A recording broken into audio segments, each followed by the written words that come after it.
clamaré, oh Jehová, roca mía. No te desentiendas de mí, para que no sea yo, dejándome tú, semejante a los que descienden al sepulcro. Oye la voz de mis ruegos cuando clamo a ti, cuando alzo mis manos hacia tu santo templo. No me arrebates juntamente con los malos y con los que hacen iniquidad, los cuales hablan paz con sus prójimos, pero la maldad está en su corazón. Dales conforme a su obra y conforme a la perversidad de sus hechos.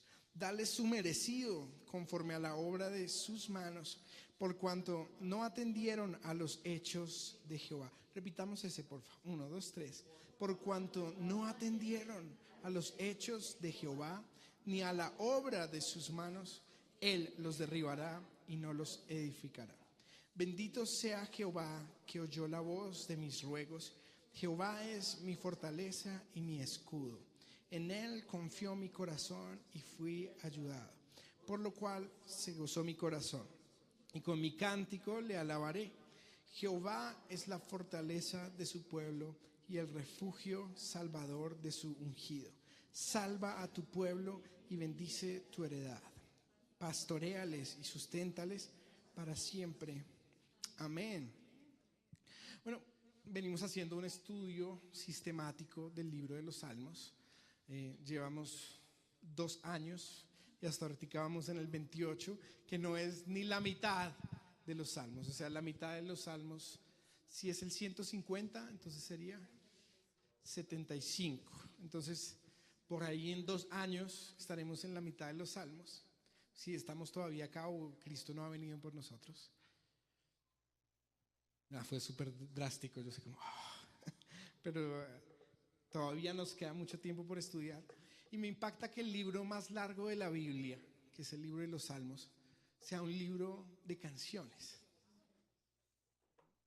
Por eso a mí me encanta alabar al Señor, porque yo creo que si Él permitió que en la palabra de Dios, el libro más largo, fueran alabanzas a Él, es porque Él lo disfruta, porque a Él le encanta cuando alabamos su nombre. Hemos venido estudiando el primer versículo de este salmo que dice: a ti clamaré. Y hablábamos de la importancia del clamor, que clamar es diferente que orar, ¿sí se acuerdan? Una cosa es orar, que es hablar, pero clamar, la traducción de clamar es gritar. O sea, una cosa es cuando yo le oro al Señor: Señor Jesús, bendíceme, gracias Padre por este día tan bonito, te amo. Eso es orar, hablar con Dios. Pero clamar es gritar. Jesús, yo te suplico por favor que tú sanes a mi mami. Señor, yo te ruego, Padre, que tú envíes la provisión para pagar esos recibos que están ya rojos. Gritar.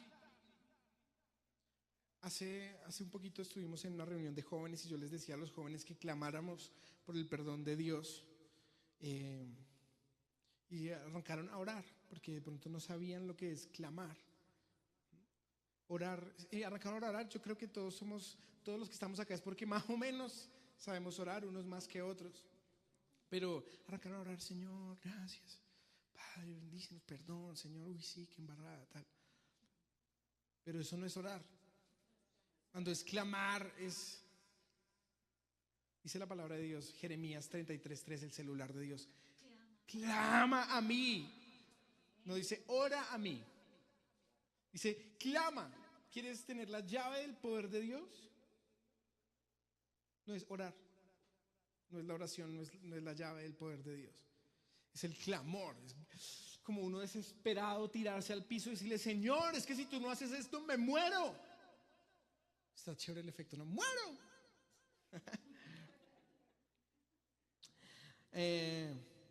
Y dice el salmo: oye la voz de mis ruegos. Entonces este salmo es un salmo en el que David le está diciendo al Señor: Señor, yo te necesito ya, que tú actúes ahora por mí, porque ha habido gente que se ha levantado injustos contra mí, y te pido, Dios, que los destruyas.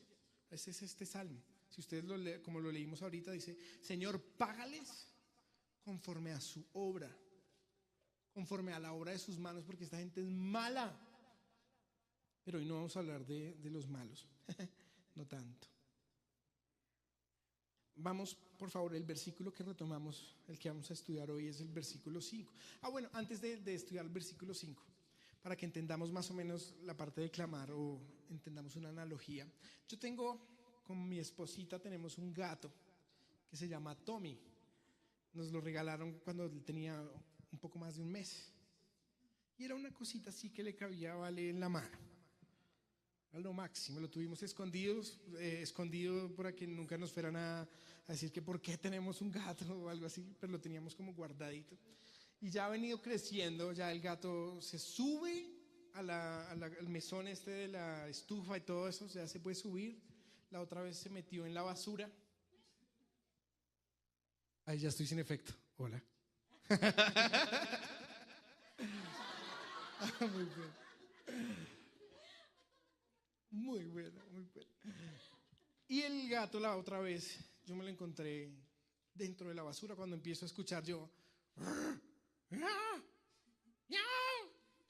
Pero yo estaba por allá en el estudio, o sea, imagínense, yo estaba grabando en el estudio con la música a todo volumen y el gato allá, porque es que la basura de nuestra casa se abre como una puertica y ahí queda.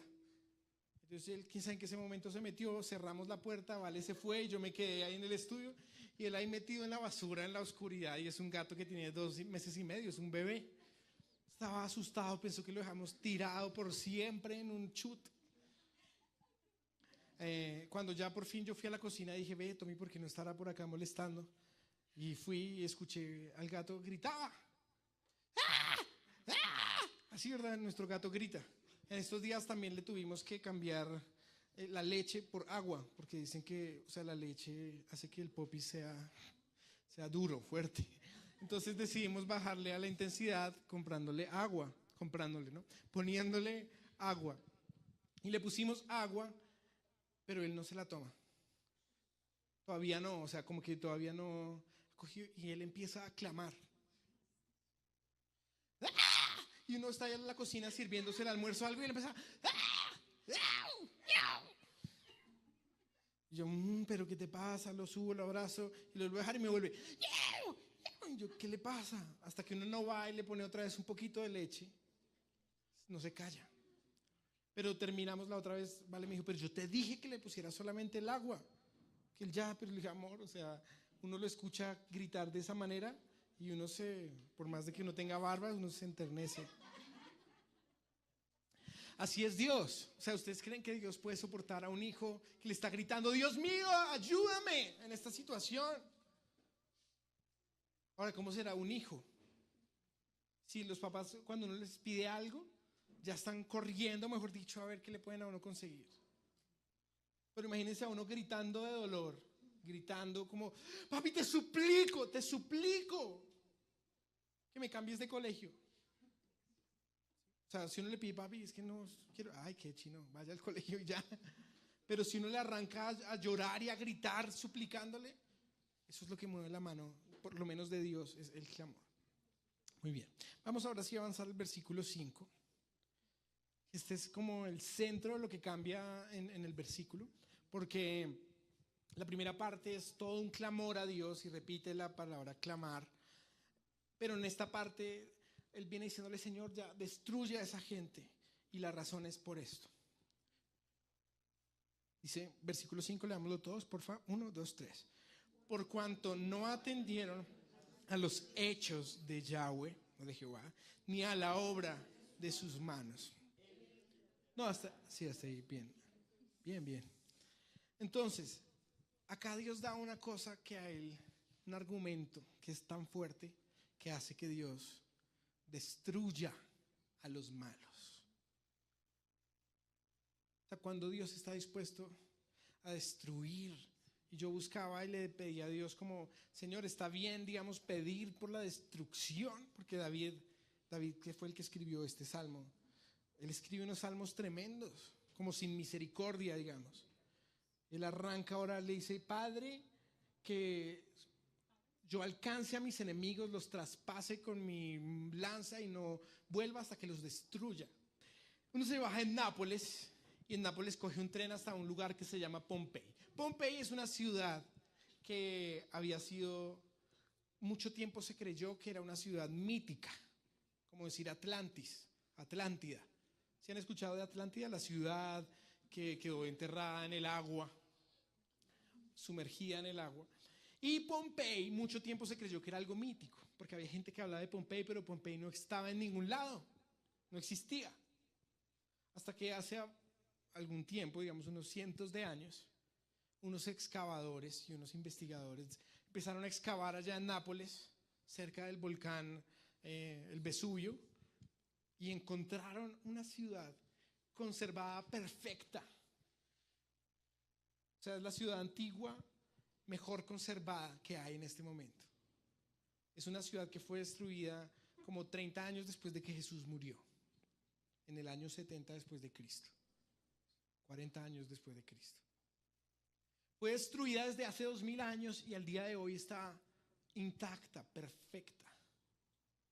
Y resulta que, ¿cómo fue destruida esta ciudad? Resulta que empezó el volcán Vesubio y ellos no sabían cómo que era un volcán y empezó a botar ceniza, ceniza, y nunca se dieron cuenta hasta que un día explotó y dicen que las rocas salían como a más de 500 kilómetros por hora, o sea, como un carro de Fórmula 1 a esa velocidad. Y la ciudad queda al lado. O sea, digamos que este es el volcán, este es Pompey y acá hay otra ciudad que quedó peor. Se llamaba Herculaneum. Y cayeron estas rocas a esta velocidad, pero la gente cuando empezó a ver las cenizas y a ver que esto ya estaba a punto de explotar porque empezó a botar como los primeros humos, hubo gente que se decidió escapar y se metieron en barcos, pero en ese momento vino un tsunami y los mató. Nadie se salvó de Pompey. Por eso se creía que era una ciudad mítica. Todos murieron. El volcán, y era tremendo ver las personas que murieron en las cenizas. O sea, como que quedaron así y quedan los cuerpos así hasta el día de hoy, intactos. Y nosotros vimos a uno que estaba como así, que se retorcía del dolor y quedó muerto por unos gases, de esa manera que lo conservaron hasta el día de hoy. Otro lugar que Dios destruyó, nos lo menciona la Biblia, fue Sodoma y Gomorra. De hecho, cuando estudiamos la primera parte de este capítulo, hablamos un poquito de Sodoma y Gomorra. Sodoma y Gomorra era un lugar donde la homosexualidad, la perversión sexual, la trampa, el robo y de todo, estaba, mejor dicho, una ciudad podrida, dañada. Tanto que empezaron a clamar todos los demás naciones de a los lados y decían, no, esta gente sí es pasada. Señor, haz algo contra esta gente. Haz algo, Dios. Y Dios, ni corto ni perezoso, decidió destruir la ciudad al clamor del pueblo. Dice la palabra de Dios, el clamor contra Sodoma y Gomorra ha subido a mis oídos. Así que voy a destruirla. Y le avisa a Abraham, le dice, no, Dios mismo va y saca a Lot por medio de unos ángeles. Hay muchas evidencias de los hechos de Jehová. O sea, una persona puede creer y puede experimentar, puede ir a comprobar que lo que Dios escribió realmente pasó. Eso es lo que a mí más me gusta de la Biblia. Sí, lo que a mí más me encanta es yo poder ver las pruebas de que esto es verdad. Porque si no, entonces, ¿en qué nos diferenciamos de Zeus y Poseidón, Hércules? ¿Sí? Que son mitos. O la pata sola, o no sé, los dioses de acá. ¿En qué se diferencia la Biblia? En que dice una cantidad de acontecimientos tremendos. ¿En qué nos diferenciamos nosotros? Pero hoy vamos a ver algunos, prácticamente nos vamos a centrar en un hecho de Dios que es tremendo. ¿Quieren? Ok, vamos por favor a Éxodo 3:6. Sé que lo leímos la vez pasada también, pero hoy el tema es ahí. Hoy vamos a ver este tremendo. Vamos a Éxodo 3:6 al 9. Dice así. Y dijo, yo soy el Dios de tu padre, Dios de Abraham, Dios de Isaac y Dios de Jacob. Entonces Moisés cubrió su rostro porque tuvo miedo de mirar a Dios.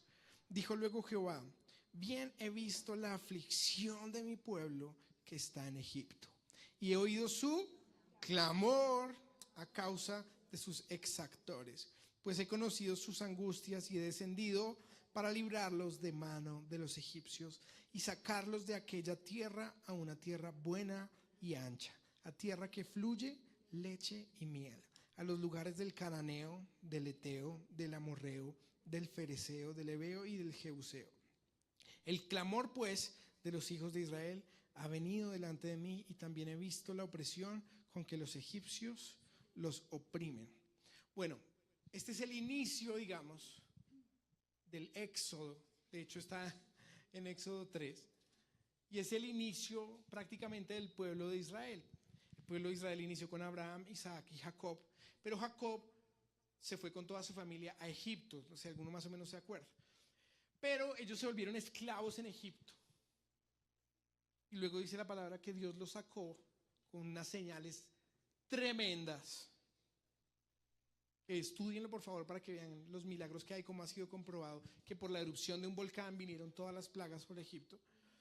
Y Moisés saca a Israel de Egipto, más o menos 1 millón de personas, y los hace cruzar el Mar Rojo. ¿Algunos se acuerdan de la película de Moisés? Esa película vieja que se abre así, buenísima, con un Moisés peliblanco y una túnica así, la más famosa pues que hay de Moisés. Y ellos cruzan por el medio del mar hasta el desierto, hasta un desierto que queda en la tierra prometida. Ahora, de ahí es que existe una nación que se llama Israel, que existe hoy.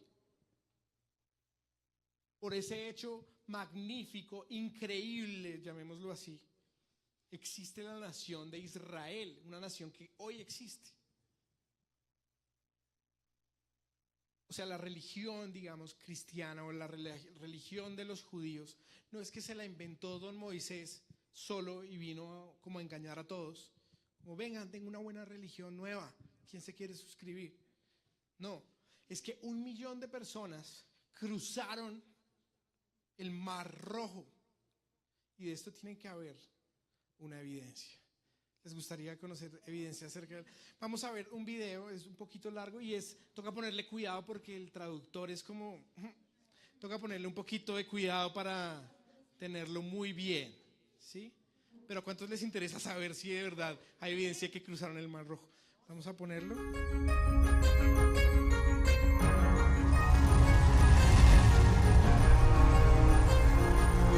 Hace 4000 años el creador del universo hizo un pacto eterno con Abraham.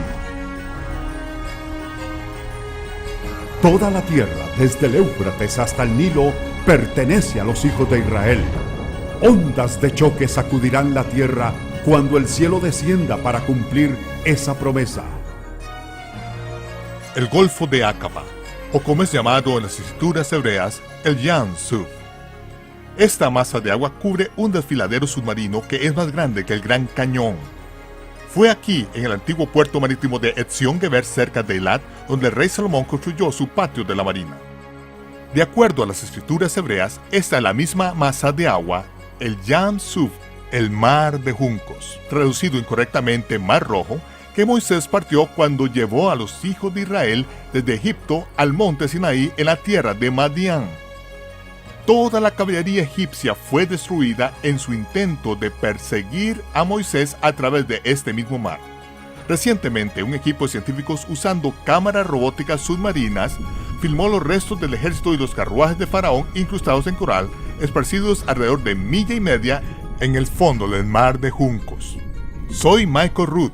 Prepárese para un rudo despertar.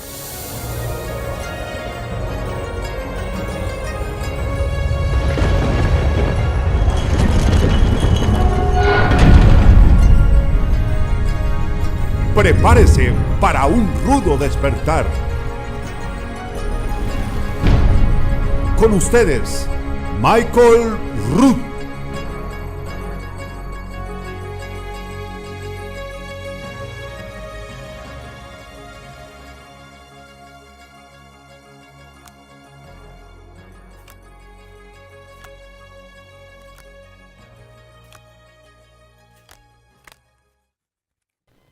Este es el rollo de los primeros 5 libros de la Biblia. En hebreo se le llama la Torá. Torá significa las instrucciones. La Torá registra que el Creador habló directamente a un hombre llamado Abraham y le dijo que saliera de la tierra de los caldeos, también conocida como Babilonia, la cual estaba completamente sumergida en la adoración pagana al dios Sol. Por su obediencia, a Abraham se le prometió que su descendencia heredaría toda la tierra desde el río Éufrates, hoy en día Irak, hasta el Nilo en Egipto. El nombre del primer libro de la Torá, Génesis, en hebreo es Bereshit, que significa en el comienzo. Registra cómo la descendencia de Abraham vino a morar en la tierra de Misraín, conocida hoy como Egipto.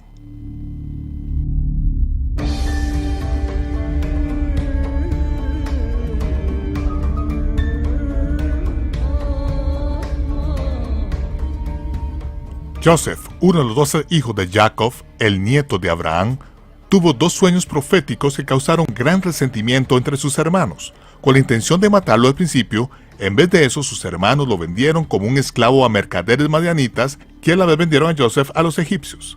Después de muchos años, Joseph fue citado ante el trono de Egipto a interpretar un sueño muy preocupante de Faraón. La interpretación de Joseph indicó que habría 7 años de abundancia en Egipto, seguido de 7 años de hambruna mundial. Faraón nombró a Joseph primer ministro de Egipto y lo puso a cargo de la adquisición y almacenamiento de provisiones durante los años de abundancia. Joseph, llamado Imhotep por los egipcios, construyó el enorme almacenamiento de grano y centro de distribución Saqqara. Los años de abundancia y hambruna vinieron, tal como Joseph lo había dicho, y durante los 7 años de hambruna, la riqueza del mundo fluyó en los cofres de Egipto. Joseph fue anunciado como el Salvador de Egipto como Imhotep. Fue elevado a la categoría de un dios. El padre y los hermanos de Joseph y sus familias fueron transportados por una caravana real desde su casa azotada por la hambruna en Canaán, fueron traídos a la tierra de Egipto, donde se les dio la tierra más selecta en el imperio, la tierra de Goshen, en el fértil delta del Nilo. El segundo libro en la Torá, Shemot o Éxodo, documenta la historia de los israelitas a quienes Joseph trasladó a Egipto y cómo se convirtieron en esclavos. La Torá registra de cómo el Todopoderoso los libertó de esclavitud y los trajo al monte Sinaí a enseñarles a gobernarse a ellos mismos de acuerdo a sus instrucciones. En las generaciones sucesivas después de Joseph, los hijos de Israel florecieron, y los egipcios se asustaron de que ellos fueran más grandes que Egipto. Un nuevo faraón, ajeno a los logros de Joseph, puso a los israelitas bajo el látigo de los amos de los esclavos. En un momento ordenó matar a todos los hijos varones. Uno de esos niños, escondido en un canasto en el río Nilo, fue encontrado por un miembro de la casa real de Egipto. Se le llamó Moshe, que significa sacado del agua, y fue criado en la corte de Faraón. El libro de Shemot registra que Moisés, mató a un egipcio que golpeó a uno de los esclavos hebreos. Para salvar su propia vida, Moshe huyó de la tierra de Egipto, evadiendo exitosamente las patrullas militares egipcias mientras hacía la ruta de las especias a la tierra de Madián, la esquina noroeste de lo que ahora se llama Arabia Saudita.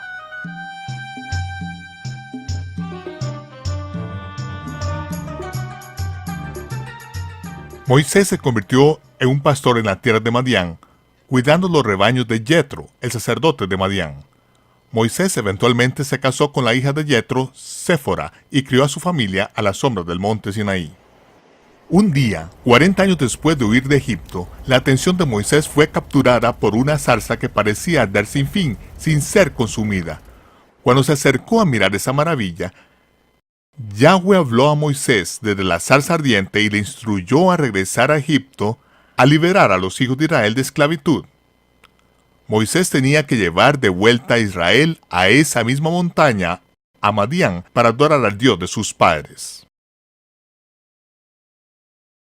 Moisés regresó a Egipto y le pidió a Faraón que le otorgara a Israel la libertad de viajar 3 días al desierto y hacer sacrificio al Dios de sus padres. Y ellos necesitarían llevarse todos sus rebaños y posesiones con ellos. El faraón era dueño de ese pueblo. Él no los iba a perder de vista. Él dijo que no conocía al Dios de Israel. Bueno, Una serie de plagas durante los próximos meses cambiaría esa declaración, ya que el Dios de Israel diezmó a la tierra de Egipto y expuso a sus dioses paganos como invenciones humanas. La última de las 10 plagas mató a los primogénitos de la tierra de Egipto. Solo aquellos que siguieron las instrucciones de Moshe se salvaron. Ellos tenían que llevar a su casa un cordero o un macho cabrío sin mancha de 1 año y prepararlo por 4 días. A última hora de la tarde del 14 del mes de la Semana Aviv, tenían que matar el cordero y poner su sangre en los postes y los dinteles de sus casas. Después de la puesta del sol, ellos tenían que comerse el cordero con hierbas amargas y pan sin levadura. Se comieron la comida de pie, con sus abrigos puestos, sus bastones en las manos y listos para salir en las primeras horas de la mañana.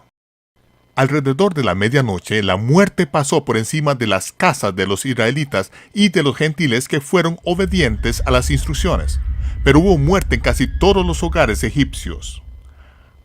A la mañana siguiente, la multitud mixta de israelitas y gentiles obedientes dejaron la tierra de Goshen y se reunieron para su viaje a la ciudad de Sucot. Explicación rudimentaria. Sucot en hebreo significa tienda o tabernáculo.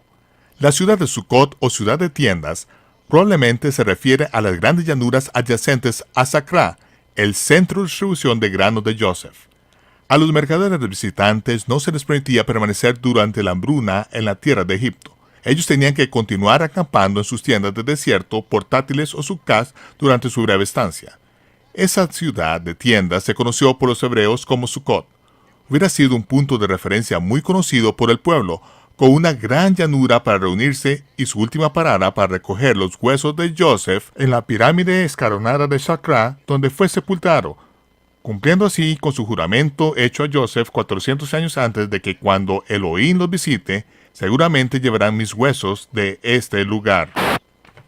El camino del éxodo de Israel siguió la ruta comercial establecida a Madián, que cruzó el área de los lagos amargos seguido de la costa oriental del Golfo de Suez, y luego se corta de un puerto de montaña directamente en el corazón del desierto de Sin. Cuando Israel huyó de Faraón, viajaron de día y de noche.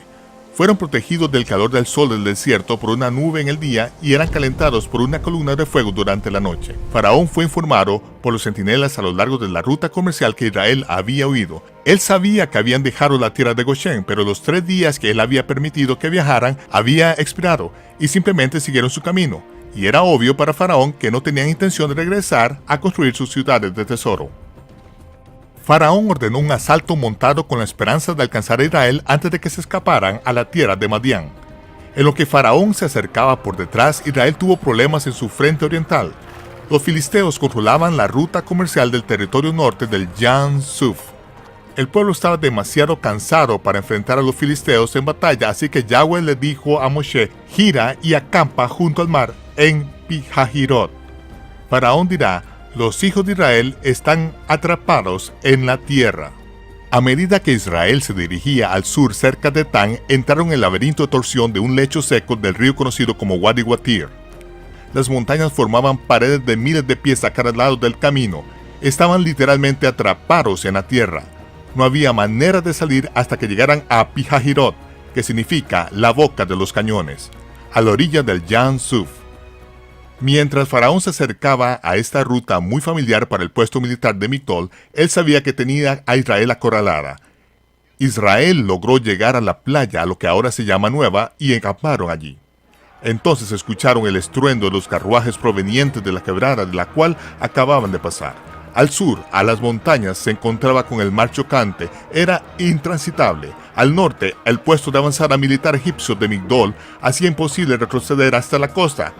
A su frente, Baal Zephón, en la tierra de Madián, que se establece a lo largo de 8 millas de agua, y la caballería egipcia estaba ahora a su puerta trasera. Como el faraón dio la orden de ataque, una bola de fuego del cielo separó el ejército de Faraón del campamento de Israel. Durante la noche, la columna de fuego mantuvo el ejército de Faraón en la bahía mientras que un fuerte viento rasgaba los cielos.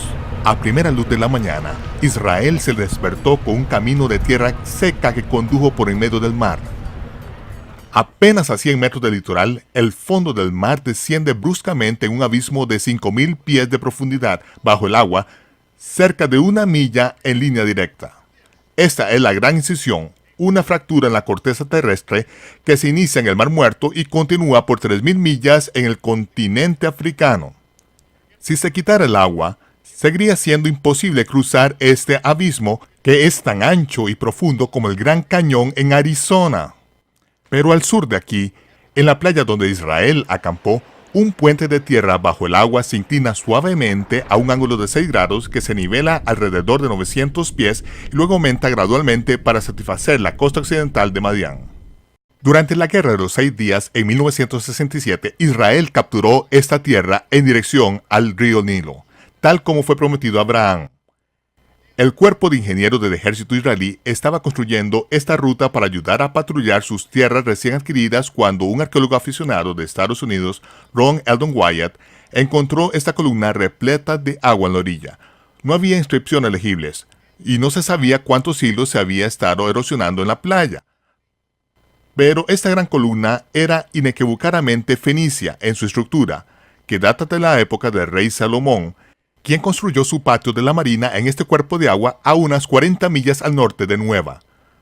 Los ingenieros del ejército trajeron una gran grúa y pusieron esa columna con concreto de vuelta a la orilla del agua. Un año más tarde, una misión de reconocimiento encubierta de la orilla opuesta en Arabia Saudita encontró una columna idéntica que sigue en pie. En ella estaban los restos legibles de inscripciones del paleohebreo antiguo, las palabras Faraón, muerte, Misraín, Egipto, Rey Salomón y el nombre sagrado Yod-Heh-Vav-Heh, Yahweh. El rey Salomón, el hombre más sabio que haya vivido, sabía exactamente dónde los hijos de Israel habían hecho su escape hace tan solo 500 años antes, y así él estableció columnas para recordar el cruce del Yam Suf. Después que los hijos de Israel cruzaron el mar hacia las costas de Madián, la columna de fuego se disipó, y el ejército de Faraón siguió el camino abierto a través de las aguas partidas, justo antes de que los carruajes de carga alcanzaran a los rezagados que ascendían la orilla opuesta. Yahweh miró desde los cielos y rompió las ruedas de los carruajes.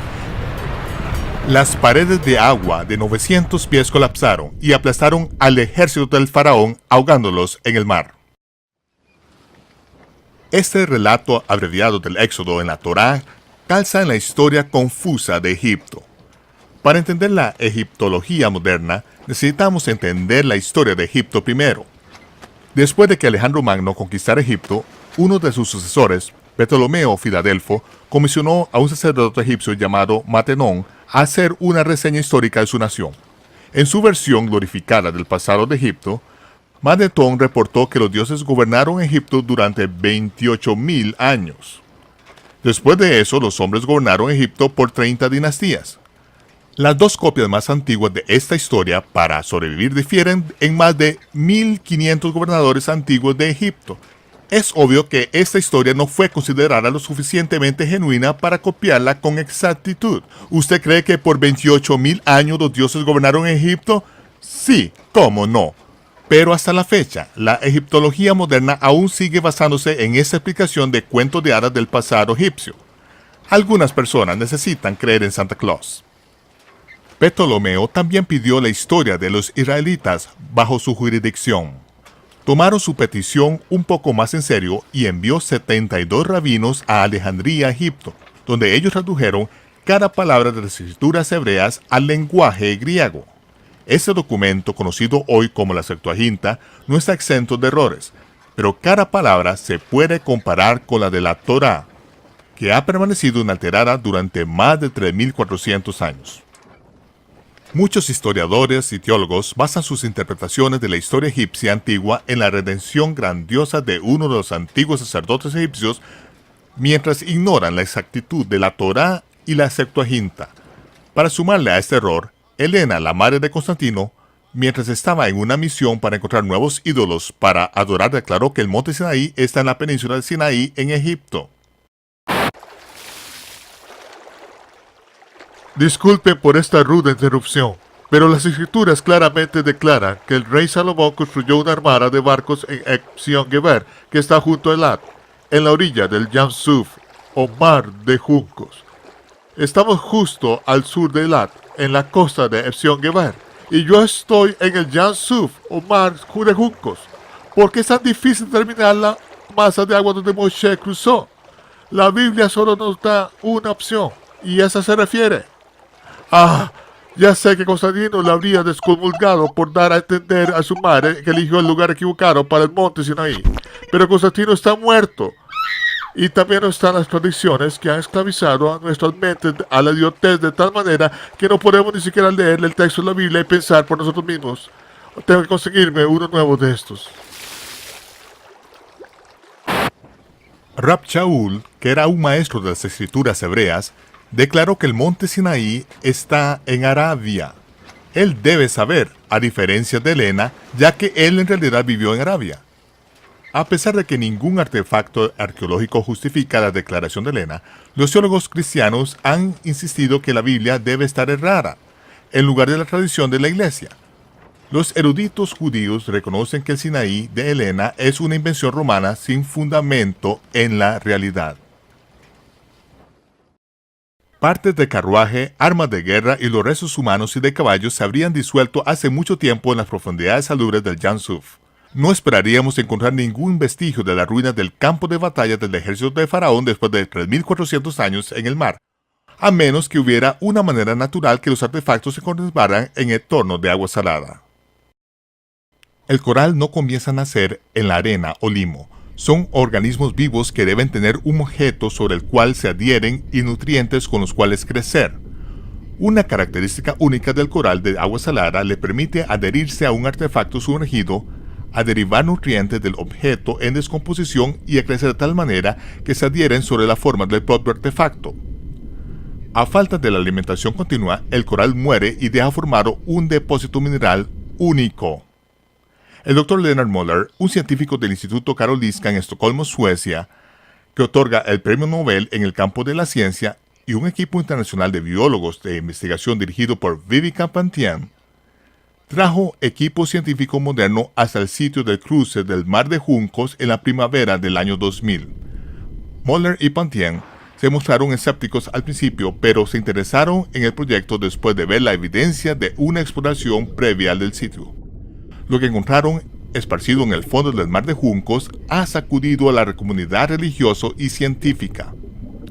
Cámaras montadas en submarinos de control remoto revelaron partes de carruajes incrustadas en coral, restos humanos y de caballos esparcidos en el campo de batalla en el fondo del Mar de Juncos. Ángulos de 90 grados rara vez se presentan en la naturaleza, pero aquí, en el puente de tierra bajo el agua, un gran número de extrañas formaciones de coral presentan las características de las cabinas de los carruajes, las ruedas de los carruajes de 1 metro de diámetro adheridas a los ejes rotos y cientos de artefactos de coral en el que altos niveles de hierro aún pueden ser detectados por los magnetómetros. Prueba científica de que este coral se ha adherido a sí mismo a los artefactos metálicos que dan a luz a este depósito de chatarra bajo el agua. Numerosos artefactos circulares, evidenciando una circunferencia de hierro, están dispersos de manera aleatoria en el campo de batalla bajo el agua. Miden aproximadamente 1 metro de diámetro. Las mismas dimensiones de las ruedas de los carruajes encontrados en la tumba de Tutankamón. Algunas están reposando en el lecho marino cerca de lo que parecía ser cabinas de carruajes solitarios, otros están adheridas a ejes rotos y otros de pie en una base de coral circular de 1 metro con un eje vertical del mismo ancho de un carruaje egipcio y están coronadas con otros círculos de coral de 1 metro de diámetro. Incluso un principiante puede ver fácilmente que no se trata de formaciones de coral natural. Después de que Israel devolvió el Sinaí a Egipto en 1982, una rueda de carruaje de 8 rayos fue removida del fondo del mar y llevado a Cairo para ser examinado.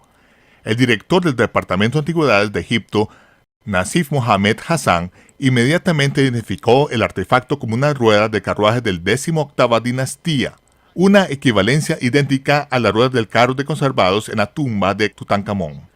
Parte de los carruajes de la 18ª dinastía en el fondo del Mar de Juncos encajan perfectamente en las inscripciones en el santuario de granito de El Arish en la década de 1860. Las inscripciones indican que el faraón Tom desapareció en un remolino en Pihahirot en una batalla contra un dios. Pihahirot es el mismo lugar que que las escrituras hebreas reportan la desaparición de Faraón. El libro de Shemot, Éxodo, registra que Israel estaba construyendo una ciudad de tesoros para el faraón llamado Pitón, ciudad de Tom. Al momento del Éxodo, Tom era el faraón del Éxodo, no Ramsés o Jules Briner. Las partes de los carruajes del Jan Suf y las inscripciones de El Arish contradicen la egiptología moderna, así que la toma posterior de los artefactos del lugar de paso para el análisis científico fue prohibida inmediatamente, y la rueda del carruaje de 8 rayos fue enterrada rápidamente en los archivos de antigüedad de Egipto. Esta rueda de carruaje de 4 radios enchapada en oro fue fotografiada y enterrada en el lugar con una huella de señalización cercana. Así como no estará perdida para los egipcios, permanecerá sumergida hasta que la península Sinaí sea retornada a Israel. La madera ha decaído por completo, pero el eje de metal está incrustado en coral. Debido a que el coral no se adhiere al oro o a la plata, este ejemplar invaluable permanece intachable por el tiempo. Imágenes egipcias muestran consistentemente al faraón guerreando desde su carruaje real equipado con oro, con ruedas de carruaje de 4 radios, ni siquiera una opción del mercado de segunda de los carruajes de guerra normales de la época. Una fuerte evidencia de que esta es realmente una de las 2 ruedas de carruaje que Faraón Tom cabalgó hasta su muerte. Para muchas personas, encontrar el verdadero lugar de paso del mar de juncos es una mala noticia. La bendita ignorancia ha muerto y usted reconoce que el Creador se ha revelado a sí mismo por medio de su pueblo y sus profetas. Pero esto es una buena noticia para aquellos que verdaderamente creen en el Dios de Israel y obedecen sus mandamientos. Aquí, en el fondo del Jan Suf, reposa la evidencia de que el Creador ha actuado en el nombre de su pueblo en el pasado. Prueba de que usted puede contar con su promesa de que en los últimos días Él llevará a cabo un milagro que hará que la partición del mar de juncos sea algo pequeño en comparación. Soy Michael Root, invitándole a que nos acompañe la próxima vez en Un Ruto Despertar. Y nos vemos cuando se despeje el humo.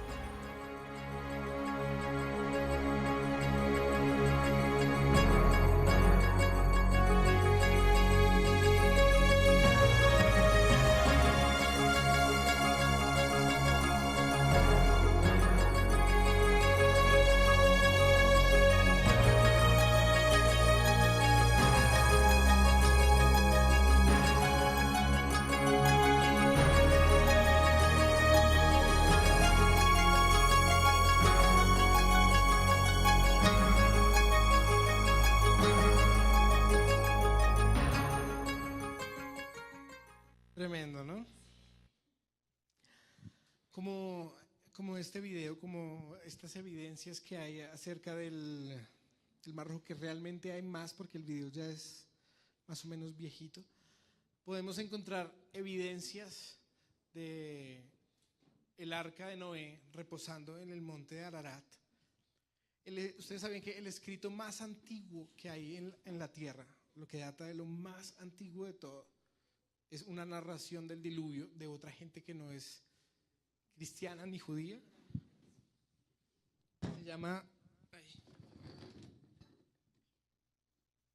Se llama El poema de Gilgamesh y habla acerca del diluvio universal. También hay evidencias de que Dios mandó fuego sobre Sodoma y Gomorra y aún existen los pedazos del material, se me olvidó el nombre del... ¿Cómo es el azufre? Del azufre puro que no se encuentra en ningún otro lugar de la tierra, sino en donde era Sodoma y Gomorra. Y hay como unas piedras que cayeron. Y cuando uno pone, por ejemplo, con un encendedor estas piedras, pues hace fuego de una manera tremenda. Existen evidencias acerca del lugar donde estuvo Jesús, hay evidencias de dónde vivió el pueblo de Israel. Día a día, y ustedes pueden suscribirse por internet a páginas que hablan de noticias acerca de Israel, porque ellos se la pasan excavando todo el tiempo y encuentran que efectivamente hubo un templo de Salomón, que efectivamente hubo una dinastía de reyes donde fue David, Salomón y todos sus hijos. Y el solo hecho de que el día de hoy exista el pueblo de Israel, una nación, un país que está cumpliendo 70 años ahorita en el mes entrante, es prueba de que el Dios de la Biblia existe, es real. Y la gente que va contra la Biblia o que habla son necios. Son necios, o sea, ¿cómo pueden hablar contra hechos científicos? Las personas que aparecen en este video no son un par de youtubers que fueron a grabar esto, fueron investigadores muy serios que tienen unas cámaras repro, pues de esa época, en las que grabaron todo este tipo de cosas. Así que dice la palabra de Dios en lo que leíamos hoy: por cuanto no atendieron a los hechos de Jehová ni a la obra de sus manos, Él los derribará y no los edificará. Yo creo que una persona que hoy en día, con el acceso al que tenemos al internet, que puede revisar de verdad lo que dice la palabra de Dios, y como les digo, o sea, como esto, hay evidencia del arca del pacto, hay evidencia de los muros de Jericó que siguen aún en ese lugar donde dice la palabra de Dios, que parecen como cuentos de hadas, pero no lo son. Es la palabra de Dios y son los hechos de Jehová. Y la gente que intenta ir contra los hechos de Dios, pues Dios los destruye. Amén. Así que yo creo que es un tiempo en el que nosotros más debemos clamarle a nuestro Dios, más debemos orarle y pedirle que Dios traiga un tiempo sobre nuestra nación que sea de bendición.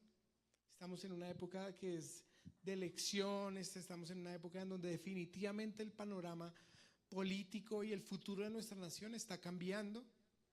Pidámosle al Señor que las personas que ponga en ese lugar sean temerosas de Él, y si no todos van a ser temerosos de Dios, que al menos no haya ningún bruto que ignore la palabra, o sea, que vaya en contra de la palabra de Dios, porque así los llama la Biblia: necios, tontos, brutos.